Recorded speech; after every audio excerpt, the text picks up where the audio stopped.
School போகிற குழந்தைங்க, college போகிற குழந்தைங்க, இல்லை ஒர்க் பண்ண போகிறவங்க எல்லாருமே இதை வந்து லஞ்ச் பாக்ஸில் எடுத்துகிட்டு போகலாம். டிஃபனாகவும் சாப்பிட்டுக்கலாம், இதை ஸ்நாக்ஸ் ஐட்டமாகவும் சாப்பிட்டுக்கலாம்.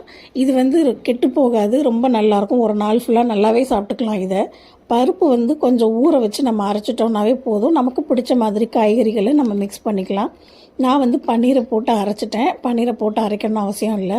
இது வந்து குழந்தைங்க சாப்பிட்டா அந்த பால் வாசனை அதில் வரும், அதுக்காக நான் அரைச்சிருக்கேன். மற்றபடி நம்ம அப்படியே மிக்ஸ் பண்ணி காய்கறி மாதிரியே மிக்ஸ் பண்ணி கூட நம்ம போட்டுக்கலாம்.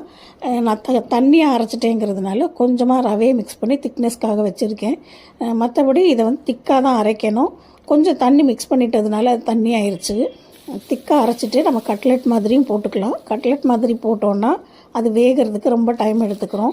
இந்த மாதிரி பேன் கேக்காக போட்டுட்டோன்னா ரொம்ப டேஸ்ட்டாக இருக்கும், டக்குன்னு வெந்துடும். பருப்பு வெந்தால் போதும், காய்கறியெல்லாம் க்ரன்ச்சியாக தான் இருக்கணும். அப்போ தான் இது சாப்பிட்றதுக்கும் நல்லாயிருக்கும். கொஞ்சம் விட்டுட்டிங்கன்னா அது வந்து கொஞ்சம் கிறிஸ்பி ஆயிரும் மாவு எல்லாமே.